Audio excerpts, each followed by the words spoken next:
Canada ਦੇ ਵਿੱਚ south Asian ਭਾਈਚਾਰੇ ਤੋਂ ਫਿਰੌਤੀ ਮੰਗਣ ਦੇ ਜਿੱਥੇ ਲਗਾਤਾਰ ਮਾਮਲੇ ਸਾਹਮਣੇ ਆਉਂਦੇ ਨੇ, ਉੱਥੇ ਹੀ ਵੱਖ-ਵੱਖ ਸੂਬਿਆਂ ਦੇ ਵਿੱਚ ਪੁਲਿਸ ਦੇ ਵੱਲੋਂ ਇਹਨਾਂ ਤੇ ਕਾਰਵਾਈ ਕਰਦਿਆਂ ਨੌਜਵਾਨਾਂ ਦੇ ਨਾਮ ਨਸ਼ਰ ਕੀਤੇ ਜਾ ਰਹੇ ਨੇ, ਤਸਵੀਰਾਂ ਜਾਰੀ ਕੀਤੀਆਂ ਜਾ ਰਹੀਆਂ ਨੇ, ਗ੍ਰਿਫਤਾਰੀਆਂ ਹੋ ਰਹੀਆਂ ਨੇ, ਚਾਰਜਸ ਲੱਗ ਰਹੇ ਨੇ ਤੇ ਕਈਆਂ ਨੂੰ ਡਿਪੋਰਟ ਵੀ ਕੀਤਾ ਜਾ ਰਿਹਾ ਹੈ। ਪੰਜਾਬੀ ਪੋਸਟ ਦੇਖ ਰਹੇ ਸਾਰੇ ਦਰਸ਼ਕਾਂ ਦਾ ਬਹੁਤ-ਬਹੁਤ ਸਵਾਗਤ ਹੈ। ਮੈਂ ਅਮ੍ਰਿਤਵਰ ਦੀ ਸਰੀ ਟੋਰਾਂਟੋ ਤੋਂ ਬਾਅਦ ਹੁਣ ਕੈਲਗਰੀ ਪੁਲਿਸ ਦੇ ਵੱਲੋਂ ਅੱਜ एक नहीं, दो नहीं, बल्कि 15 नौजवानों ਦੀਆਂ ਤਸਵੀਰਾਂ ਜਾਰੀ ਕੀਤੀਆਂ ਗਈਆਂ ਨੇ ਜਿਹੜੇ ਕਿ ਐਕਸਟੋਰਸ਼ਨ ਦੇ ਮਾਮਲਿਆਂ ਦੇ ਨਾਲ ਸੰਬੰਧਿਤ ਨੇ। ਇਹ 15 ਨੌਜਵਾਨ ਪੰਜਾਬੀ ਨੇ, ਜ਼ਿਆਦਾਤਰ ਇੰਟਰਨੈਸ਼ਨਲ ਸਟੂਡੈਂਟ ਬਣ ਕੇ ਆਏ, ਕੁਝ ਟੂਰਿਸਟ ਵੀਜ਼ੇ ਤੇ ਕੁਝ ਵਰਕ ਪਰਮਿਟ ਤੇ। ਐਕਸਟੋਰਸ਼ਨ ਦੇ ਵੱਖ-ਵੱਖ ਮਾਮਲਿਆਂ ਦੇ ਨਾਲ ਸੰਬੰਧਿਤ ਇਹਨਾਂ ਨੌਜਵਾਨਾਂ ਨੂੰ ਹਾਲਾਂਕਿ ਬੇਲ ਦੇ ਉੱਤੇ ਰਿਹਾ ਕਰ ਦਿੱਤਾ ਗਿਆ ਹੈ। 16 ਦੇ ਵਿੱਚੋਂ 15 ਨੌਜਵਾਨ ਬੇਲ ਤੇ ਰਿਹਾ ਹੋ ਕੇ ਵਾਪਸ ਆ ਗਏ ਨੇ, ਕਮਿਊਨਿਟੀ ਦੇ ਵਿੱਚ ਰਹਿ ਰਹੇ ਨੇ, ਵਿਚਰ ਰਹੇ ਨੇ। ਇੱਕ ਹੀ ਨੌਜਵਾਨ ਸਿਰਫ ਜਿਹੜਾ ਹੈ ਉਹ ਪੁਲਿਸ ਦੀ ਹਿਰਾਸਤ ਦੇ ਵਿੱਚ ਹੈ। ਪੁਲਿਸ ਨੇ ਕਿਹਾ ਕਿ ਇਹਨਾਂ ਦੀਆਂ ਤਸਵੀਰਾਂ ਜਾਰੀ ਕਰਨ ਦਾ ਸਾਡਾ ਮਕਸਦ ਇਹ ਹੈ ਤਾਂ ਕਿ ਲੋਕਾਂ ਨੂੰ ਅਵੇਅਰ ਕੀਤਾ ਜਾ ਸਕੇ, ਲੋਕਾਂ ਨੂੰ ਦੱਸਿਆ ਜਾ ਸਕੇ ਕਿ ਇਹ ਤਸਵੀਰਾਂ ਤੁਸੀਂ ਧਿਆਨ ਨਾਲ ਦੇਖ ਲਓ, ਇਹ ਤੁਹਾਡੇ ਬਿਜ਼ਨੈਸਸ ਦੇ ਵਿੱਚ ਕੰਮ ਕਰਦੇ ਹੋ ਸਕਦੇ ਨੇ, ਇਹ ਤੁਹਾਡੇ ਘਰਾਂ ਦੀਆਂ ਬੇਸਮੈਂਟਾਂ ਦੇ ਵਿੱਚ ਰਹਿੰਦੇ ਹੋ ਸਕਦੇ ਨੇ। ਤੁਹਾਨੂੰ ਨਹੀਂ ਪਤਾ ਕਿ ਤੁਸੀਂ ਕਿਸੇ ਵਿਅਕਤੀ ਦੇ ਨਾਲ ਜੇਕਰ ਕਮਰਾ ਸ਼ੇਅਰ ਕਰ ਰਹੇ ਹੋ ਤੇ ਉਹ ਵਿਅਕਤੀ ਕੌਣ ਹੈ, ਕਿ ਉਸ ਦੇ ਉੱਪਰ ਕਿਤੇ ਐਕਸਟੋਰਸ਼ਨ ਦੇ, ਸ਼ੂਟਿੰਗ ਦੇ, ਅਗਜ਼ਨੀ ਦੇ, ਕਿਡਨੈਪਿੰਗ ਕਰਨ ਦੇ ਚਾਰਜਸ ਤਾਂ ਨਹੀਂ ਲੱਗੇ ਹੋਏ। ਇਸ ਕਰਕੇ ਪੁਲਿਸ ਨੇ ਕਿਹਾ ਕਿ ਇਹ ਤਸਵੀਰਾਂ ਜਾਰੀ ਕਰਨ ਦਾ ਮਕਸਦ ਹੈ ਕਿ ਤੁਸੀਂ ਆਪਣੇ ਆਲੇ ਦੁਆਲੇ ਇਹਨਾਂ ਦੇ ਉੱਪਰ ਨਜ਼ਰ ਵੀ ਰੱਖੋ ਅਤੇ ਜੇਕਰ ਤੁਹਾਨੂੰ ਇਹਨਾਂ ਦੇ ਬਾਰੇ ਕੋਈ ਐਡੀਸ਼ਨਲ ਇਨਫੋਰਮੇਸ਼ਨ ਹੈ ਜਾਂ ਤੁਹਾਨੂੰ ਲੱਗਦਾ ਹੈ ਕਿ ਇਹ ਕਿਸੇ ਹੋਰ ਗਤੀਵਿਧੀ ਦੇ ਵਿੱਚ ਵੀ ਸ਼ਾਮਲ ਨੇ ਤਾਂ ਤੁਸੀਂ ਸਾਡੇ ਨਾਲ ਜਾਣਕਾਰੀ ਸਾਂਝੀ ਕਰੋ। ਇਹਨਾਂ ਦੀਆਂ ਤਸਵੀਰਾਂ ਜਾਰੀ ਕਰਨ ਦਾ ਪੁਲਿਸ ਨੇ ਇੱਕ ਹੋਰ ਮੁੱਖ ਮਕਸਦ ਦੱਸਿਆ ਤਾਂ ਕਿ ਇਹ ਕਿਸੇ ਹੋਰ, ਇਹ ਅੱਜਕੱਲ ਕਿੰਨਾ ਲੋਕਾਂ ਦੇ ਨਾਲ ਬਹਿ ਰਹੇ ਨੇ, ਕਿਸ ਤਰ੍ਹਾਂ ਦੇ ਕੰਮਾਂ ਦੇ ਵਿੱਚ ਸ਼ਾਮਿਲ ਨੇ, ਇਸ ਦੇ ਬਾਰੇ ਜਿਹੜੀ ਹੈ ਉਹ ਪੁਲਿਸ ਨੇ ਕਿਹਾ ਕਿ ਸਾਨੂੰ ਜਾਣਕਾਰੀ ਮਿਲ ਸਕੇ। ਤਾਂ ਇਹ 15 ਜਿਹੜੇ ਨੌਜਵਾਨ ਜਦੋਂ ਰਿਹਾ ਹੋਏ ਤਾਂ ਇਹਨਾਂ ਦੀ ਹਿਰਾਸਤ ਤੋਂ ਰਿਹਾ ਹੋਣ ਦੇ ਉੱਪਰ ਵੀ ਸਵਾਲ ਚੁੱਕੇ ਗਏ, ਕਿਉਂਕਿ ਬੇਲ ਸਿਸਟਮ ਦੇ ਵਿੱਚ ਹਮੇਸ਼ਾ ਕੈਨੇਡਾ ਦੇ ਵਿੱਚ ਸਵਾਲ ਉੱਠਦੇ ਨੇ ਕਿ ਇਹਨਾਂ ਈਜ਼ੀ ਬੇਲ ਸਿਸਟਮ ਕਿਉਂ ਹੈ, ਜਿਸ ਦੇ ਉੱਪਰ ਪੁਲਿਸ ਡਿਪਾਰਟਮੈਂਟ ਦਾ ਕਹਿਣਾ ਹੈ ਅਤੇ ਹੋਰ ਵੀ ਲੋਕਾਂ ਨੇ ਮੰਗ ਕੀਤੀ ਕਿ ਬੇਲ ਸਿਸਟਮ ਜਿਹੜਾ ਸਖਤ ਹੋਣਾ ਚਾਹੀਦਾ ਹੈ ਤਾਂ ਕਿ ਐਕਸਟੋਰਸ਼ਨ ਵਰਗੇ ਮਾਮਲਿਆਂ ਦੇ ਵਿੱਚ ਜਿਹੜੇ ਲੋਕ ਜਿਨ੍ਹਾਂ ਦੇ ਨਾਮ ਸਾਹਮਣੇ ਆਉਂਦੇ ਨੇ, ਸ਼ੱਕੀ ਨੇ ਜਾਂ ਜਿਨ੍ਹਾਂ ਤੇ ਚਾਰਜਸ ਲੱਗਦੇ ਨੇ, ਤਾਂ ਉਹਨਾਂ ਨੂੰ ਇੰਨੀ ਜਲਦੀ ਰਿਹਾ ਕਰਕੇ ਕਮਿਊਨਿਟੀ ਦੇ ਵਿੱਚ ਨਾ ਭੇਜ ਦਿੱਤਾ ਜਾਵੇ, ਕਿਉਂਕਿ ਉਹ ਕਮਿਊਨਿਟੀ ਦੇ ਲਈ ਵੀ ਖਤਰਾ ਨੇ। ਤਾਂ ਫਿਲਹਾਲ ਇਹਨਾਂ ਦੇ ਉੱਪਰ ਬੇਸ਼ੱਕ ਪੁਲਿਸ ਨੇ ਕਿਹਾ ਕਿ ਇਹਨਾਂ ਨੂੰ ਬੇਲ ਮਿਲ ਗਈ ਹੈ, ਪਰ ਇਹਨਾਂ ਦੇ ਉੱਪਰ ਚਾਰਜਸ ਲਗਾ ਦਿੱਤੇ ਗਏ ਨੇ। ਆਲ ਟੂਗੈਦਰ ਇਹਨਾਂ ਦੇ ਉੱਪਰ 56 ਚਾਰਜਸ ਲੱਗੇ ਨੇ, ਜਿਸ ਦੇ ਵਿੱਚ ਐਕਸਟੋਰਸ਼ਨ ਤੋਂ ਲੈ ਕੇ ਅਗਜ਼ਨੀ, ਗੱਡੀ ਨੂੰ ਅੱਗ ਦੀ ਭੇਟ ਚੜਾਉਣ ਦੀ ਕੋਸ਼ਿਸ਼, ਕਿਡਨੈਪਿੰਗ ਦਾ ਮਾਮਲਾ, ਅਸੌਲਟ ਵਿਦ ਵੈਪਨ ਅਤੇ ਹੋਰ ਇਸ ਤਰ੍ਹਾਂ ਦੇ ਕਈ ਚਾਰਜਸ ਲੱਗੇ ਨੇ। ਗੱਡੀ ਨੂੰ ਅੱਗ ਲਾਉਣ ਦੀਆਂ ਜਿਹੜੀਆਂ ਘਟਨਾਵਾਂ ਨੇ ਉਹ ਦਰਅਸਲ ਜਿਹੜੀਆਂ ਗੱਡੀਆਂ ਪਹਿਲਾਂ ਸ਼ੂਟਿੰਗ ਦੇ ਲਈ ਇਸਤੇਮਾਲ ਕੀਤੀਆਂ ਗਈਆਂ, ਉਹਨਾਂ ਹੀ ਗੱਡੀਆਂ ਨੂੰ ਬਾਅਦ ਵਿੱਚ ਅੱਗ ਲਗਾਉਣ ਦੀ ਕੋਸ਼ਿਸ਼ ਕੀਤੀ ਗਈ। ਇਹ ਜਿਹੜੇ 15 ਨੌਜਵਾਨਾਂ ਦੇ ਨਾਮ ਅਤੇ ਤਸਵੀਰਾਂ ਜਾਰੀ ਕੀਤੀਆਂ ਨੇ, ਪੁਲਿਸ ਨੇ ਕਿਹਾ ਕਿ ਦਰਅਸਲ ਇਹਨਾਂ ਦੇ ਨਾਮ ਜਾਰੀ ਕਰਨ ਦਾ, ਤਸਵੀਰਾਂ ਜਾਰੀ ਕਰਨ ਦਾ ਇੱਕ ਹੋਰ ਮੰਤਵ ਇਹ ਹੈ ਕਿ ਇਹ ਨਾਮ ਬਦਲ ਕੇ ਰਹਿ ਰਹੇ ਨੇ। ਇੱਥੋਂ ਤੱਕ ਕਿ ਲੀਗਲ ਡਾਕੂਮੈਂਟਸ ਇਹਨਾਂ ਦੇ ਕੋਲ ਜਿਹੜੇ ਹੋਰ ਕੰਟਰੀ ਦੇ ਜਾਂ ਕੈਨੇਡਾ ਦੇ ਵੀ ਨੇ, ਉਹਨਾਂ ਦੇ ਉੱਪਰ ਵੀ ਇਹਨਾਂ ਦੇ ਹੋਰ ਨਾਮ ਨੇ। ਕਈਆਂ ਨੇ 2 ਤੋਂ ਵੱਧ ਵੀ ਨਾਮ ਰੱਖੇ ਹੋਏ ਨੇ, ਕਈਆਂ ਦੇ ਨਿਕਨੇਮ ਦੇ ਨਾਲ ਉਹ ਕਮਿਊਨਿਟੀ ਦੇ ਵਿੱਚ ਵਿਚਰ ਰਹੇ ਨੇ, ਜਿਸ ਕਰਕੇ ਅੰਦਾਜ਼ਾ ਨਹੀਂ ਲਗਾਇਆ ਜਾ ਸਕਦਾ ਕਿ ਇਸ ਵਿਅਕਤੀ ਦਾ ਅਸਲ ਨਾਮ ਕੀ ਹੈ। ਇਸ ਕਰਕੇ ਪੁਲਿਸ ਨੇ ਇਸ ਵਾਰ ਤਸਵੀਰਾਂ ਦੇ ਨਾਲ ਬਕਾਇਦਾ ਇਹਨਾਂ ਦੇ ਅਸਲ ਨਾਮ ਤੇ ਜਿਹੜੇ ਨਾਮਾਂ ਦੇ ਨਾਲ ਇਹ ਰਹਿ ਰਹੇ ਨੇ ਉਹ ਵੀ ਨਾਮ ਜਿਹੜੇ ਉਹ ਨਸ਼ਰ ਕੀਤੇ ਨੇ। ਤਾਂ ਤੁਹਾਨੂੰ ਦੱਸ ਦਈਏ ਕਿ ਜਿਹੜੇ ਇਹ ਨਾਮ ਨੇ, ਇਹਨਾਂ ਦੇ ਵਿੱਚੋਂ ਸਭ ਤੋਂ ਪਹਿਲਾਂ ਤਾਂ ਜਰਮਨਜੀਤ ਸਿੰਘ ਹੈ, ਜਿਹੜਾ ਕਿ ਵਾਂਟਡ ਹੈ। ਪੁਲਿਸ ਨੇ ਕਿਹਾ ਕਿ ਇਸ ਦੀ ਭਾਲ ਅਸੀਂ ਕਰ ਰਹੇ ਹਾਂ, ਜੇਕਰ ਕਿਸੇ ਨੂੰ ਵੀ ਜਰਮਨ ਦੇ ਬਾਰੇ ਜਾਣਕਾਰੀ ਹੈ ਤਾਂ ਉਹ ਜ਼ਰੂਰ ਸਾਡੇ ਨਾਲ ਸਾਂਝੀ ਕਰੇ। ਜਰਮਨ ਗੈਰੀ ਸਿੰਘ ਦੇ ਨਾਮ ਦੇ ਨਾਲ ਤੁਸੀਂ ਇਸ ਨੂੰ ਜਾਣਦੇ ਹੋ ਸਕਦੇ ਹੋ। ਤਸਵੀਰ ਇਸ ਦੀ ਪਹਿਲਾਂ ਵੀ ਜਿਹੜੀ ਹੈ ਉਹ ਤੁਹਾਨੂੰ ਅਸੀਂ ਦਿਖਾਈ ਸੀ। ਤਾਂ ਹੁਣ ਇੱਕ ਵਾਰ ਫਿਰ ਤੋਂ ਪੁਲਿਸ ਨੇ ਕਿਹਾ ਕਿ 22 ਸਾਲ ਦਾ ਜਰਮਨਜੀਤ ਸਿੰਘ ਉਰਫ ਗੈਰੀ ਸਿੰਘ, ਇਸ ਦੀ ਸਾਨੂੰ ਤਲਾਸ਼ ਹੈ। ਜੇਕਰ ਤੁਹਾਨੂੰ ਇਸ ਦੇ ਬਾਰੇ ਕੋਈ ਜਾਣਕਾਰੀ ਹੈ ਤਾਂ ਜ਼ਰੂਰ ਦੱਸੋ। ਇਸ ਦੇ ਉੱਪਰ ਜਿਹੜੇ ਚਾਰਜਸ ਲੱਗੇ ਨੇ, discharge a firearm with intent, ਗੋਲੀ ਜਿਹੜੀ ਚਲਾਉਣ ਦੇ ਇਸ ਦੇ ਉੱਪਰ ਚਾਰਜ ਲੱਗੇ ਨੇ। ਮਾਰਚ 2026 ਦੇ ਵਿੱਚ ਸ਼ੂਟਿੰਗ ਦੀ ਇੱਕ ਘਟਨਾ ਦੇ ਨਾਲ ਰਿਲੇਟਡ। ਰਵਜੋਤ ਤੂਰ 20 ਸਾਲ ਦਾ। ਅੱਛਾ, ਇਹਨਾਂ ਨੌਜਵਾਨਾਂ ਦੀ ਉਮਰ ਬੜੀ ਛੋਟੀ ਹੈ, ਕਿਉਂਕਿ ਜਿਵੇਂ ਪਹਿਲਾਂ ਕਿ ਇੰਟਰਨੈਸ਼ਨਲ ਸਟੂਡੈਂਟ ਦੇ ਤੌਰ ਤੇ ਆਏ, ਕੁਝ ਟੂਰਿਸਟ ਵੀਜ਼ੇ ਤੇ ਆਏ, ਤਾਂ ਬੜੀ ਛੋਟੀ ਉਮਰ 19, 20, 21 ਸਾਲ ਇਹਨਾਂ ਦੀ ਉਮਰ ਹੈ। ਰਵਜੋਤ ਤੂਰ ਵੀ ਜਿਹੜਾ ਹੈ ਇੱਕ ਪ੍ਰੀਵੀਅਸ ਸ਼ੂਟਿੰਗ ਦੇ ਮਾਮਲੇ ਦੇ ਵਿੱਚ ਉਸ ਦੇ ਉੱਪਰ ਚਾਰਜ ਲੱਗਾ ਹੈ, possession of prohibited restricted ਫਾਇਰਆਰਮ with ammunition. ਇਸ ਤੋਂ ਇਲਾਵਾ 21 ਸਾਲ ਦਾ ਜਸਕਰਨ ਸਿੰਘ, ਜੋ ਜੱਸੀ ਬੁੱਟਰ ਉਸ ਦਾ ਨਾਮ ਨਾਲ ਦੱਸਿਆ ਗਿਆ ਹੈ, ਉਸ ਨੂੰ ਵੀ ਮਾਰਚ 2026 ਦੇ ਵਿੱਚ ਸ਼ੂਟਿੰਗ ਦੇ ਇੱਕ ਮਾਮਲੇ ਵਿੱਚ ਚਾਰਜ ਕੀਤਾ ਗਿਆ ਹੈ। ਕਰਨਵੀਰ ਸਿੰਘ, ਜਿਸ ਦਾ ਛੋਟਾ ਨਾਮ ਕਰਨ ਸਿੰਘ, 21 ਸਾਲ ਦਾ, ਇਸ ਨੂੰ ਵੀ ਮਾਰਚ 2026 ਦੇ ਵਿੱਚ ਸ਼ੂਟਿੰਗ ਦੇ ਮਾਮਲੇ 'ਚ ਚਾਰਜ ਕੀਤਾ ਗਿਆ। ਕੁਝ ਨਾਮ ਇਸ ਤਰ੍ਹਾਂ ਦੇ ਨੇ ਜਿਨ੍ਹਾਂ ਦੇ ਨਿਕਨੇਮ ਤੋਂ ਤੁਸੀਂ ਅੰਦਾਜ਼ਾ ਲਗਾ ਸਕਦੇ ਹੋ, ਜਿਵੇਂ ਕਰਨਵੀਰ ਸਿੰਘ ਅਤੇ ਛੋਟਾ ਨਾਮ ਕਰਨ ਸਿੰਘ। ਪਰ ਕੁਝ ਨਾਮ ਇਸ ਤਰ੍ਹਾਂ ਦੇ ਨੇ ਜਿਹੜੇ ਬਿਲਕੁਲ ਹੀ ਡਿਫਰੈਂਟ ਨੇ, ਜਿਵੇਂ 21 ਸਾਲ ਦਾ ਅਮਨਦੀਪ ਸਿੰਘ, ਪਰ ਇਸ ਦਾ ਨਾਮ ਦੂਸਰਾ ਸ਼ਿਵਾ ਸਿੰਘ ਹੈ। ਤਾਂ ਅਮਨਦੀਪ ਸਿੰਘ ਤੇ ਹਾਲਾਂਕਿ ਜਿਹੜੇ ਚਾਰਜ ਲੱਗੇ ਨੇ ਬਰਨਿੰਗ ਆਫ ਅ ਵਹੀਕਲ, ਜਿਹੜਾ ਕਿ ਪਹਿਲਾਂ ਸ਼ੂਟਿੰਗ ਦੇ ਵਿੱਚ ਇਨਵੋਲਵਡ ਵਹੀਕਲ ਸੀ, ਉਸ ਨੂੰ ਅੱਗ ਲਗਾਉਣ ਦੀ ਜਿਹੜੀ ਕੋਸ਼ਿਸ਼ ਦੇ ਆਰਸਨ ਦੇ ਜਿਹੜੇ ਚਾਰਜ ਇਸ ਦੇ ਉੱਪਰ ਲੱਗੇ ਨੇ। 21 ਸਾਲ ਦੇ ਅਨੁਰਾਗ ਸਿੱਧੂ ਤੇ ਵੀ ਸ਼ੂਟਿੰਗ ਦੇ ਵਿੱਚ ਸ਼ਾਮਲ ਗੱਡੀ ਦੇ ਉੱਪਰ ਅੱਗ ਲਗਾਉਣ ਦੇ ਚਾਰਜ, 19 ਸਾਲ ਦੇ ਇਸ਼ਾਨਦੀਪ ਦੇ ਉੱਪਰ ਵੀ burning a vehicle that was connected to a previous shooting ਯਾਨੀ ਆਰਸਨ ਦੇ ਚਾਰਜ ਲੱਗੇ ਨੇ। ਤੁਹਾਨੂੰ ਥੋੜੇ ਦਿਨ ਪਹਿਲਾਂ ਇੱਕ ਤਸਵੀਰ ਦਿਖਾਈ ਸੀ 39 ਸਾਲ ਦਾ ਅਮਨਦੀਪ ਮੱਲੀ ਜਿਸ ਦਾ ਦੂਸਰਾ ਨਾਮ ਹਰਮਨ ਗਿੱਲ, ਇਸ ਦੇ ਉੱਪਰ ਐਕਸਟੋਰਸ਼ਨ ਅਟੈਂਪਟ ਕਰਨ ਦਾ ਜਿਹੜਾ ਚਾਰਜ ਲੱਗਾ ਹੈ। Possession of processed of proceeds of crime, extortion ਦੇ ਮਾਮਲੇ ਦੇ ਚਾਰਜ ਲੱਗੇ ਨੇ। 32 ਸਾਲ ਦਾ ਸੰਦੀਪ ਸਿੰਘ ਦੇ ਉੱਪਰ ਵੀ ਸੇਮ ਇਹ ਘਟਨਾ ਜਿਹੜੀ ਹੋਈ ਸੀ ਇੱਕ, ਉਸ ਦੇ ਵਿੱਚ ਅਮਨਦੀਪ ਸਿੰਘ ਅਤੇ ਸੰਦੀਪ ਸਿੰਘ ਦਾ ਨਾਮ ਇਕੱਠਾ ਸਾਹਮਣੇ ਆਇਆ ਸੀ, ਇਸ ਦੇ ਉੱਪਰ ਵੀ ਐਕਸਟੋਰਸ਼ਨ ਦੇ ਚਾਰਜ ਲੱਗੇ ਨੇ। 25 ਸਾਲ ਦੇ ਦਕਸ਼ ਗੌਤਮ ਦੇ ਉੱਪਰ ਕਿਡਨੈਪਿੰਗ ਦੇ ਚਾਰਜ ਲੱਗੇ ਨੇ। ਕਿਡਨੈਪਿੰਗ ਨੂੰ ਪਲਾਨ ਕਰਨਾ, ਅਸੌਲਟ ਵਿਦ ਵੈਪਨ, ਫੋਰਸਿਬਲ ਕਨਫਾਈਨਮੈਂਟ, ਇਹ ਚਾਰਜਸ ਇਸ ਦੇ ਉੱਪਰ ਲੱਗੇ ਨੇ। ਇਹੀ ਚਾਰਜਸ ਸੇਮ 19 ਸਾਲ ਦੇ ਆਕਾਸ਼ਦੀਪ ਸਿੰਘ ਤੇ ਲੱਗੇ ਨੇ, ਕਿਡਨੈਪਿੰਗ ਕਰਨਾ, ਅਸੌਲਟ ਵਿਦ ਵੈਪਨ। 29 ਸਾਲ ਦੇ ਗਗਨਦੀਪ ਸਿੰਘ ਉਰਫ ਗੱਗੀ ਦੇ ਉੱਪਰ ਵੀ firearm, assault with weapon ਦੇ ਚਾਰਜਸ ਲੱਗੇ ਨੇ। ਪ੍ਰਦੀਪ ਸਿੰਘ 24 ਸਾਲ ਦਾ, ਉਸ ਦੇ ਉੱਪਰ ਪਲਾਨਡ ਕਿਡਨੈਪਿੰਗ, ਸੇਮ ਚਾਰਜਸ ਲੱਗੇ ਨੇ। 24 ਸਾਲ ਦੇ ਤਰਨਵੀਰ ਸਿੰਘ ਦੇ ਉੱਪਰ ਵੀ ਕਿਡਨੈਪਿੰਗ ਪਲਾਨ ਕਰਨ, ਅਸੌਲਟ ਵਿਦ ਵੈਪਨ ਦੇ ਚਾਰਜਸ ਲੱਗੇ ਨੇ। ਤੇ ਗੁਰਕਰਨ ਧਾਲੀਵਾਲ ਦੇ ਉੱਪਰ ਵੀ ਜਿਹੜੇ ਇੱਕ 2026 ਮਈ ਦੇ ਵਿੱਚ ਸ਼ੂਟਿੰਗ ਹੋਈ ਸੀ ਉਸ ਦੇ ਮਾਮਲੇ ਦੇ ਵਿੱਚ ਜਿਹੜੇ ਚਾਰਜਸ ਲੱਗੇ ਨੇ। ਤਾਂ ਇਹ ਜਿਹੜੀਆਂ ਤਸਵੀਰਾਂ ਤੇ ਇਹਨਾਂ ਦੇ ਨਾਮ ਜਾਰੀ ਕੀਤੇ ਗਏ ਨੇ। ਕੈਲਗਰੀ ਪੁਲਿਸ ਦੇ ਸੁਪਰੀਡੈਂਟ ਜੈਫ ਬੈਲ ਨੇ ਦੱਸਿਆ ਕਿ ਸਾਡਾ ਕਲੀਅਰ ਮੈਸੇਜ ਹੈ ਕਿ ਕੋਈ ਵੀ ਇਸ ਤਰ੍ਹਾਂ ਦੀਆਂ ਘਟਨਾਵਾਂ ਦੇ ਵਿੱਚ ਸ਼ਾਮਲ ਹੈ ਤਾਂ ਉਸ ਦੇ ਉੱਪਰ ਕਾਰਵਾਈ ਜ਼ਰੂਰ ਹੋਵੇਗੀ। ਨਾਲ ਹੀ ਉਹਨਾਂ ਨੇ ਕਿਹਾ ਕਿ ਹੁਣ ਤੱਕ ਕਮਿਊਨਿਟੀ ਨੇ ਬਹੁਤ ਸਹਿਯੋਗ ਦਿੱਤਾ ਹੈ।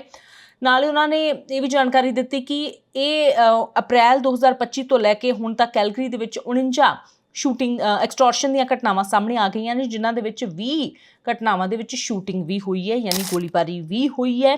ਅਤੇ ਇਸ ਤੋਂ ਇਲਾਵਾ ਹੁਣ ਇਸ ਪੂਰੇ ਮਾਮਲੇ ਦੇ ਵਿੱਚ CBS ਵੀ ਨਾਲ ਮਿਲ ਕੇ ਕੰਮ ਕਰ ਰਿਹਾ ਹੈ। ਇਹਨਾਂ ਨੌਜਵਾਨਾਂ ਨੂੰ ਡਿਪੋਰਟ ਕਰਨ ਦੀ ਵੀ ਜਿਹੜੀ ਤਿਆਰੀ ਹੈ, ਆਉਣ ਵਾਲੇ ਦਿਨਾਂ ਦੇ ਵਿੱਚ ਇਹ ਵੀ ਖਬਰਾਂ ਤੁਹਾਨੂੰ ਮਿਲ ਸਕਦੀਆਂ ਨੇ ਕਿ ਇਹਨਾਂ ਜਿਹੜੀਆਂ ਤਸਵੀਰਾਂ ਨੂੰ ਜਾਰੀ ਕੀਤਾ ਗਿਆ, ਇਹਨਾਂ ਦੇ ਵਿੱਚੋਂ ਕਈਆਂ ਨੂੰ ਡਿਪੋਰਟ ਕੀਤਾ ਗਿਆ। ਹੁਣ ਤੱਕ ਬਹੁਤ ਸਾਰੇ ਰਿਮੂਵਲ ਆਰਡਰ ਪਹਿਲਾਂ ਜਾਰੀ ਵੀ ਹੋ ਚੁੱਕੇ ਨੇ, ਜਿਨ੍ਹਾਂ ਲੋਕਾਂ ਦੇ ਐਕਸਟੋਰਸ਼ਨ ਦੇ ਮਾਮਲਿਆਂ ਦੇ ਵਿੱਚ ਨਾਮ ਸਾਹਮਣੇ ਆਏ। ਤਾਂ ਇਹ ਜਿਹੜੀਆਂ ਤਸਵੀਰਾਂ ਜਾਰੀ ਕਰਕੇ ਪੁਲਿਸ ਨੇ ਕਿਹਾ ਹੈ ਕਿ ਇਹ ਕਮਿਊਨਿਟੀ ਦੇ ਵਿੱਚ ਇਹ ਰਹਿ ਰਹੇ ਨੇ, ਵੱਖ-ਵੱਖ ਨਾਮ ਬਦਲ ਕੇ, ਆਈਡੀਜ਼ ਵੱਖ-ਵੱਖ ਰੱਖ ਕੇ। ਤੁਹਾਨੂੰ ਜੇਕਰ ਇਹਨਾਂ ਦੇ ਬਾਰੇ ਕੋਈ ਜਾਣਕਾਰੀ ਹੈ ਜਾਂ ਤੁਹਾਨੂੰ ਲੱਗਦਾ ਹੈ ਕਿ ਹੁਣ ਵੀ ਕਿਸੇ ਗਤੀਵਿਧੀ ਦੇ ਵਿੱਚ ਸ਼ਾਮਲ ਨੇ ਤਾਂ ਜ਼ਰੂਰ ਸਾਡੇ ਨਾਲ ਤੁਸੀਂ ਸੰਪਰਕ ਕਰੋ। ਇਸ ਤੋਂ ਇਲਾਵਾ ਬੜੀ ਹੈਰਾਨੀ ਦੀ ਗੱਲ ਆਉਂਦੀ ਹੈ ਕਿ ਨਾਲ ਪੁਲਿਸ ਨੇ ਕਿਹਾ ਕਿ ਅਸੀਂ ਲਾਰੈਂਸ ਬਿਸ਼ਨੋਈ ਗੈਂਗ ਦਾ ਵੀ ਕੀ ਕਨੈਕਸ਼ਨ ਹੈ ਉਹ ਅਸੀਂ ਜਾਂਚ ਦੀ ਕੋਸ਼ਿਸ਼ ਕਰ ਰਹੇ ਹਾਂ, ਕਿਉਂਕਿ ਇਸ ਤੋਂ ਪਹਿਲਾਂ ਤੁਹਾਨੂੰ ਯਾਦ ਹੈ ਕਿ ਸਰੀ ਦੇ ਵਿੱਚ ਜਿਹੜੇ 3 ਨੌਜਵਾਨ ਫੜੇ ਗਏ ਜਿਨ੍ਹਾਂ ਨੇ ਦੱਸਿਆ ਕਿ ਸਿਰਫ $1000 ਦੇ ਪਿੱਛੇ ਉਹਨਾਂ ਨੇ ਇੱਕ ਘਰ ਤੇ ਗੋਲੀਆਂ ਚਲਾਈਆਂ, ਅੱਗ ਲਗਾਉਣ ਦੀ ਕੋਸ਼ਿਸ਼ ਕੀਤੀ ਤੇ ਉਹਨਾਂ ਨੇ ਦੱਸਿਆ ਕਿ ਲਾਰੈਂਸ ਬਿਸ਼ਨੋਈ ਗੈਂਗ ਦੇ ਸਬ ਕੰਟਰੈਕਟਰ ਗੋਲਡੀ ਢਿੱਲੋਂ ਦੇ ਵੱਲੋਂ ਉਹਨਾਂ ਦੇ ਨਾਲ ਸੰਪਰਕ ਕੀਤਾ ਗਿਆ। ਪੁਲਿਸ ਨੇ ਕਿਹਾ ਕਿ ਉਸ ਕਨੈਕਸ਼ਨ ਦੀ ਵੀ ਅਸੀਂ ਕੋਸ਼ਿਸ਼ ਕਰ ਰਹੇ ਹਾਂ ਕਿ ਕੀ ਇਹਨਾਂ ਮਾਮਲਿਆਂ ਦੇ ਵਿੱਚ ਵੀ ਲਾਰੈਂਸ ਬਿਸ਼ਨੋਈ ਗੈਂਗ ਦਾ ਕੋਈ ਹੱਥ ਹੈ। ਇਸ ਤੋਂ ਇਲਾਵਾ ਕਿਉਂਕਿ ਬਹੁਤ ਥੋੜੇ ਪੈਸਿਆਂ ਦੇ ਪਿੱਛੇ ਇਹਨਾਂ ਨੌਜਵਾਨਾਂ ਦੇ ਵੱਲੋਂ ਇਸ ਤਰ੍ਹਾਂ ਦੀਆਂ ਘਟਨਾਵਾਂ ਨੂੰ ਅੰਜਾਮ ਦਿੱਤਾ ਜਾ ਰਿਹਾ, ਜਿਹੜੇ ਕਿ ਇਹਨਾਂ ਦੇ ਫਿਊਚਰ ਨੂੰ ਵੀ ਖਰਾਬ ਕਰ ਰਹੀਆਂ ਨੇ। ਅੱਜ ਤਾਂ ਖਰਾਬ ਹੋ ਹੀ ਰਿਹਾ, ਇਹਨਾਂ ਦਾ ਕੱਲ੍ਹ ਵੀ ਖਰਾਬ ਹੋ ਰਿਹਾ। ਜਦੋਂ ਤੁਸੀਂ ਡਿਪੋਰਟ ਹੋ ਕੇ ਇੱਕ ਮੁਲਕ ਤੋਂ ਜਾਂਦੇ ਹੋ ਤਾਂ ਫਿਰ ਉਸ ਤੋਂ ਬਾਅਦ ਤੁਹਾਡੇ ਤੇ ਇੱਕ ਠੱਪਾ ਲੱਗ ਜਾਂਦਾ ਹੈ ਤੇ ਉਹ ਸਿਰਫ ਤੁਹਾਡੇ ਪਾਸਪੋਰਟ ਤੇ ਨਹੀਂ ਲੱਗਦਾ ਬਲਕਿ ਉਹ ਤੁਹਾਡੇ ਆਪਣੇ ਫਿਊਚਰ ਦੇ ਉੱਪਰ ਵੀ ਲੱਗਦਾ ਹੈ। ਜਿਹੜੇ ਨੌਜਵਾਨ ਇਸ ਤੋਂ ਪਹਿਲਾਂ AP ਢਿੱਲੋਂ ਦੇ ਘਰ ਦੇ ਉੱਪਰ ਗੋਲੀਆਂ ਚੱਲੀਆਂ, ਅਭਿਜੀਤ ਕਿੰਗਰਾ ਉਸ ਮਾਮਲੇ ਦੇ ਵਿੱਚ ਫੜੇ ਗਏ ਨੌਜਵਾਨ ਨੇ ਦੱਸਿਆ ਕਿ ਉਸ ਨੂੰ ਨਹੀਂ ਪਤਾ ਸੀ ਕਿ ਉਹ ਲਾਰੈਂਸ ਬਿਸ਼ਨੋਈ ਗੈਂਗ ਦੇ ਹੱਥੇ ਚੜ੍ਹ ਗਿਆ। ਉਸਨੇ ਕਿਹਾ ਕਿ ਵੀਡੀਓ ਸਾਨੂੰ ਬਣਾਉਣ ਦੇ ਲਈ ਕਿਹਾ ਜਾਂਦਾ ਹੈ ਸਿਰਫ ਇੱਕ ਪ੍ਰੂਫ ਦੇ ਤੌਰ ਤੇ, ਪਰ ਉਸਨੇ ਅਗਲੇ ਦਿਨ ਦੇਖਿਆ ਕਿ ਇਹ ਵੀਡੀਓ ਜਿਹੜੀ ਹੈ ਉਹ ਨਿਊਜ਼ ਚੈਨਲ ਦੇ ਵਿੱਚ ਮੀਡੀਆ ਦੇ ਵਿੱਚ ਚੱਲ ਗਈ। ਉਸ ਵੇਲੇ ਉਹਨੂੰ ਪਤਾ ਲੱਗਾ ਕਿ ਉਹ ਲਾਰੈਂਸ ਬਿਸ਼ਨੋਈ ਗੈਂਗ ਦੇ ਲਈ ਕੰਮ ਕਰ ਰਿਹਾ ਹੈ ਤੇ ਉਸ ਤੋਂ ਬਾਅਦ ਉਸਨੇ ਦੱਸਿਆ ਕਿ ਸਿਰਫ $3000 ਦੇ ਲਈ $4000 ਦੇ ਲਈ ਉਸਨੇ ਕੰਮ ਕੀਤਾ। ਸਰੀ ਦੇ ਵਿੱਚ ਫੜੇ ਗਏ 3 ਨੌਜਵਾਨ ਦਇਆਜੀਤ ਬਲਿੰਗ, ਹਰਜੋਤ ਸਿੰਘ ਅਤੇ ਤਰਨਵੀਰ ਸਿੰਘ, ਇਹਨਾਂ ਨੇ ਦੱਸਿਆ ਕਿ 3000 ਟੋਟਲ ਇਹਨਾਂ ਨੂੰ ਮਿਲਿਆ, ਜਿਹੜਾ ਕਿ ਡਿਵਾਈਡ ਹੋਇਆ ਇਹਨਾਂ ਤਿੰਨਾਂ ਦੇ ਵਿੱਚ ਕੁੱਲ ਮਿਲਾ ਕੇ $1000 ਇੱਕ ਨੌਜਵਾਨ ਦੇ ਹਿੱਸੇ ਆਇਆ ਤੇ ਉਸ ਦੇ ਬਦਲੇ ਇਹਨਾਂ ਨੇ ਇੱਕ ਨੇ ਵੀਡੀਓ ਬਣਾਈ, ਦੂਜੇ ਨੇ ਗੋਲੀਆਂ ਚਲਾਈਆਂ ਤੇ ਤੀਜੇ ਨੇ ਘਰ ਦੇ ਉੱਪਰ ਅੱਗ ਲਗਾਉਣ ਵਾਲਾ ਜਿਹੜਾ ਪਦਾਰਥ ਹੈ ਉਹ ਸੱਟਿਆ ਤੇ ਉਸ ਤੋਂ ਬਾਅਦ ਫਰਾਰ ਹੋਣ ਦੀ ਫਿਰਾਕ ਦੇ ਵਿੱਚ ਸੀ ਪਰ ਨਹੀਂ ਫਰਾਰ ਹੋ ਪਾਏ। ਫਿਲਹਾਲ ਕੈਲਗਰੀ ਦੇ ਵਿੱਚ ਜਿਹੜੀਆਂ ਘਟਨਾਵਾਂ ਹੋ ਰਹੀਆਂ ਨੇ ਉਸ ਦੇ ਮੱਦੇਨਜ਼ਰ ਕੈਲਗਰੀ ਪੁਲਿਸ ਦੇ ਵੱਲੋਂ ਲਗਾਤਾਰ ਜਿਹੜੀ ਇਨਵੈਸਟੀਗੇਸ਼ਨ ਕੀਤੀ ਜਾ ਰਹੀ ਹੈ, ਉਸ ਦਾ ਨਤੀਜਾ ਹੈ ਕਿ ਆਏ ਦਿਨ ਪੁਲਿਸ ਦੇ ਵੱਲੋਂ ਜਿਹੜੀਆਂ ਤਸਵੀਰਾਂ ਜਾਰੀ ਕੀਤੀਆਂ ਜਾਂਦੀਆਂ ਨੇ। ਸੁਪਰੀਡੈਂਟ ਜੈਫ ਬੈਲ ਨੇ ਕਿਹਾ ਕਿ ਇਹਨਾਂ ਦੇ ਵਿੱਚ ਜਿਹੜੇ ਮੋਸਟਲੀ ਸਟੂਡੈਂਟਸ ਨੇ, ਵਰਕ ਵੀਜ਼ਾ 'ਤੇ ਨੇ ਵੀ, ਅਤੇ ਇਹਨਾਂ ਦੇ ਉੱਪਰ ਜਿਹੜੇ 56 ਚਾਰਜਸ ਆਲ ਟੂਗੈਦਰ ਲਗਾ ਦਿੱਤੇ ਗਏ ਨੇ। ਅਤੇ ਨਾਲ ਹੀ ਉਹਨਾਂ ਨੇ ਕਿਹਾ ਕਿ ਲੋਕਾਂ ਦੇ ਕੋਲ ਹੋਰ ਜ਼ਿਆਦਾ ਇਨਫੋਰਮੇਸ਼ਨ ਹੈ ਉਹ ਸਾਡੇ ਨਾਲ ਜ਼ਰੂਰ ਸਾਂਝੀ ਕਰਨ। ਰਿਲੀਜ਼ ਆਫ ਫੋਟੋਜ਼, ਕੁਛ ਲੋਕਾਂ ਨੇ ਕਿਹਾ ਕਿ ਰਿਲੀਫ ਹੈ ਤਾਂ ਕਿ ਉਹਨਾਂ ਨੂੰ ਪਤਾ ਹੈ ਕਿ ਜੇਕਰ ਫੋਟੋ ਵਾਲਾ ਕੋਈ ਵਿਅਕਤੀ ਉਹਨਾਂ ਦੇ ਸਾਹਮਣੇ ਆਉਂਦਾ ਹੈ ਤਾਂ ਉਹਨਾਂ ਨੂੰ ਪਤਾ ਹੈ ਕਿ ਇਸ ਵਿਅਕਤੀ ਦੇ ਨਾਲ ਜ਼ਿਆਦਾ ਸੰਪਰਕ ਨਹੀਂ ਕਰਨਾ। ਦੂਜੇ ਪਾਸੇ ਕੁਝ ਕਮਿਊਨਿਟੀ ਦੇ ਲੋਕਾਂ ਨੇ ਇਹ ਵੀ ਚਿੰਤਾ ਜਤਾਈ ਹੈ ਕਿ ਇਹ ਬੇਲ ਸਿਸਟਮ ਜਿਹੜਾ ਉਹ ਸਖਤ ਹੋਣਾ ਚਾਹੀਦਾ ਹੈ। ਇਹ ਇਹਨਾਂ ਨੌਜਵਾਨਾਂ ਜਿਨ੍ਹਾਂ ਦੇ ਉੱਪਰ ਚਾਰਜਸ ਲੱਗੇ ਹੋਏ ਨੇ, ਇਹਨਾਂ ਨੂੰ ਇਸ ਤਰ੍ਹਾਂ ਕਮਿਊਨਿਟੀ ਦੇ ਵਿੱਚ ਖੁੱਲ੍ਹੇ ਨਹੀਂ ਛੱਡਣਾ ਚਾਹੀਦਾ। ਬੇਲ ਕੰਡੀਸ਼ਨਸ ਦੇ ਉੱਪਰ ਜਿਹੜੀ ਹੈ ਉਹ ਹੋਰ ਉਸ ਦੇ ਉੱਪਰ ਜਿਹੜੀ ਪਹਿਲ ਕਦਮੀ ਕਰਦੇ ਹੋਏ ਉਸ ਦੇ ਵਿੱਚ ਸੁਧਾਰ ਕਰਨ ਦੀ ਜ਼ਰੂਰਤ ਹੈ। Since April 2025, Calgary has seen 49 extortion-related incidents targeting members of the South Asian community. These incidents have included 19 shootings targeting both victims and suspects. In response, earlier this year, we launched Operation Orion and Operation Outage, two focused, ongoing efforts that combine investigative work with intelligence-led suppression. These operations have led to meaningful progress, including arrests, charges, and reduction in the frequency of extortion attempts. However, this work is far from over, and these investigations remain active. To date, 16 individuals have been charged with 56 offences. I want to take a moment to acknowledge the community. The progress we have made so far would not have been possible without the support, trust, and cooperation of the community members. People have come forward, shared information, and supported one another through what has been a very concerning series of events. We are grateful for the partnership. We have also heard clearly from the community, with many asking what more they can do to help. Today, we are releasing the photos of selected accused to generate additional tips and advance these investigations. These incidents are often coordinated and involve networks of individuals. What we need now is more information about these people, who they are associating with, where they are spending their time, whether they are working anywhere, or any other details that may seem small but could be very significant. It is very important to understand that some of these individuals may be known by different names or may have been encountered in different contexts. Even small pieces of information can help us identify others involved, strengthen investigations, prevent further violence, and ultimately hold those responsible accountable. Let me be very clear. We will not stop until everyone involved in these series of crimes is identified and held accountable. If you have information, we are asking you to come forward and contact police directly or provide tips anonymously through Crime Stoppers. And if you are a victim of extortion, do not pay. Contact police immediately. This continues to be a community-driven effort. Together, we have made important progress, and with continued support, we will keep moving forward. Awesome. I'm open to any questions. So where are these people right now? Are they in jail or being deported or already deported, or they are on bail? So a mix of answers here. All but one person that has been charged is are currently in the community, and so only one person remains in custody.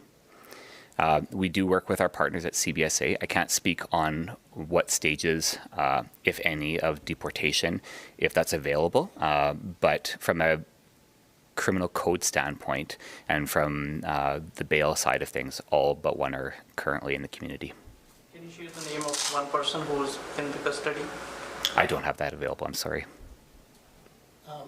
I'm quite struck by the level of violence. Did you say 19 shootings? Correct, yeah. So 18 have been directly linked with extortions.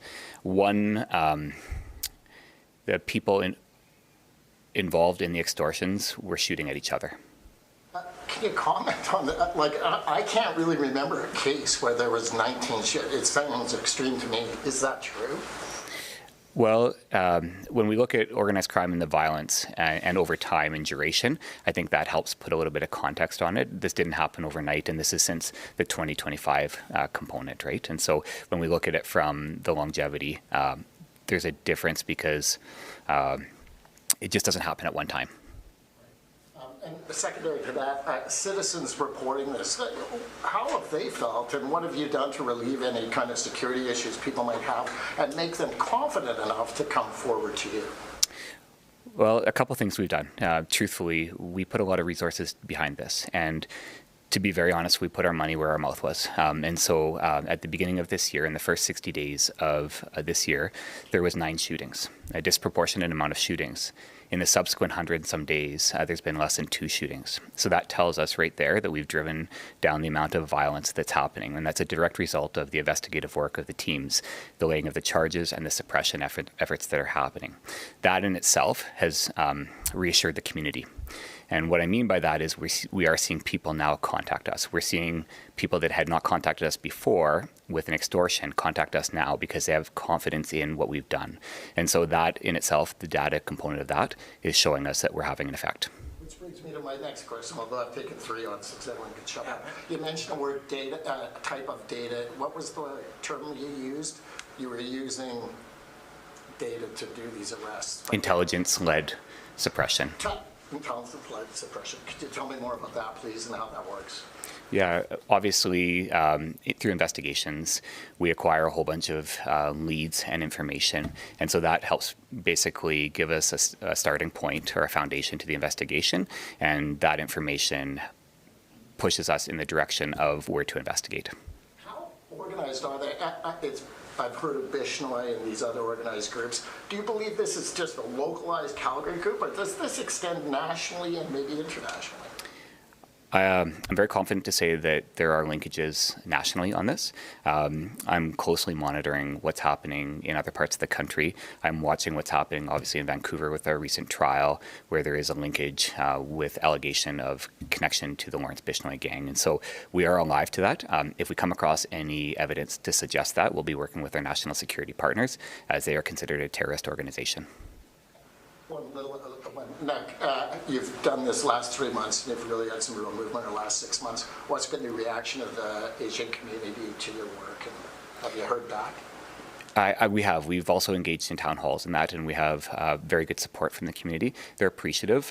We've come quite a ways, but it doesn't mean that we can let our foot off the gas. We have a long way to go to continue building their trust and ensuring that we continue making Calgary the safest city in Canada. When you consider a victim of extortion, somebody who's experienced that, it's probably absolutely terrifying for them, and even more terrifying to come forward with that information, but then to hear that all but one of these individuals who have been charged are out in the community, that's very concerning, right? So what sort of measures are being taken to ensure that people are safe? It is concerning. And obviously, we recognize on a larger front, this is a national component of the bail compliance and what's happening nationally. We saw an opportunity here. We have a great offender management program. And so often when they are released, there is a condition or conditions around that. And so we're intentional about ensuring that they're compliant with the conditions, and we take the offender management component very seriously and follow through with that. Can you maybe give me an example of some condition? I can't, because that's private. Can you confirm if all these people who are charged are foreign nationals, or some of them are Canadian citizens? Is there any confirmation on that? Every person that we have charged in Operation Orion is not a Canadian citizen. Are there other common factors with these people now? You have a broad enough sort of exposure, it's not 2 people, it's more, they investigated. Are there other common factors with them other than the fact that they weren't originally Canadian citizens? We are seeing some common themes, yes. One of the themes we're seeing, visiting student visa, work visas. It was interesting, one of the visiting student visas was for an online program. And so we are seeing patterns and trends, but again, we focus more so on the criminal activity. So do you think these individuals are coming to Canada on a visa with the intention of committing these crimes? Obviously, I can't speculate on what they come to Canada for. Unfortunately, somewhere along the line, they do get caught up in this world. And so we're trying to make sure that we're taking a proactive approach with people coming to Canada to say, hey, you could be propositioned for this, understand that it's against the law. And so we're not only are we looking at it from an investigative standpoint, a suppression standpoint, but we're working with Crime Stoppers, for example, to make sure that we have ads out that places we feel could be susceptible to this targeting. And we want to make sure people are aware that it won't be accepted in Canada. What's interesting, as for the release of these photos, when you think about it, what we see is they're hiding in plain sight, is what it comes down to. We see that they have a name that they're known by in the community. They have nicknames. They have legal documents from different countries and Canada that are also all different names. So they could conceivably have multiple names that they're never known from. In fact, in the investigation, to give you some anecdotal information, at one point, a roommate didn't even know the legal name or the person we were talking about until we showed a photo. That's the reason we're giving this information and releasing certain photos for this. We don't want people hiding in plain sight. We want to ensure that we are investigating and providing a level of public safety that the public expects from us. Consider this. In a lot of situations, and this without giving specifics of investigations, we're seeing trends in the sense of a good Samaritan will lend out their vehicle to who they think they know by a certain name. That vehicle is then used in an extortion. They don't even know because they don't know the person has been charged. They know them as a different name. And so as a result of it, they're becoming victimized. Their vehicle's used in the commission of an offense, and they don't know because they're just trying to be kind. And so we're asking people to really make sure that they know their friends. Business owners, for example, you might have an employee who you know as a certain name, and we know them as someone different. We've released the name, but you haven't associated that. That's why we are releasing the photo, because they might be using your reputation, your thriving business as ways to identify people to be extorted. And so there's intention behind doing this. It's around public safety as well as the investigation. And on an individual level, we are assessing every single photo and making conscious decision on whether to release that or not. And what is your message to the community? For example, if some of these people are back in the community and they have been charged with extortion or shootings, what would you say to the community if this is safe for the community to have these people around? So again, we're looking for information. The purpose of this is to ensure that we continue down the lines of investigation. And so we're not asking the public to do anything or the community to do anything. This is a policing matter. We deal with the law. We deal with all the components of that. We want your information, but you don't know who the people are without their photo, because we've shown that their names can be changed and altered. So please contact police with any information that you have so that we can investigatively follow that up and work towards more charges and suppressing this even further. The fact that so many of these people that are involved in shootings have been released back to the community, is it safe to assume they don't have a long history of criminality before this? Is this like you don't have a rap sheet already on these people? This is the first time any of them you've interacted with? That's a layered question. So I go back to the consideration that a lot of these are not Canadian citizens. And so we only have a part of their history, and that's the time for when they're in Canada. And so I can't speak to historically if they've been involved in crime groups or anything along those lines. And so the legal system has to work within what the structure is that they have. What we have is information to say that they're involved. We've provided the evidence, we've laid the charge, and that's out of our hands. What kind of firearms are they using? Like, are they printing their own? Where are they getting their guns? Again, there's some investigative components to that, so I'm not going to answer. Are you noticing in your connections with other agencies across the country, are you noticing the same trends that the people involved here are mostly here with student visas? Again, it's not just student visas, but we are seeing trends across the country. There's a national extortion joint task force that we participate in. That's at a high level where we've got some structure from a national component.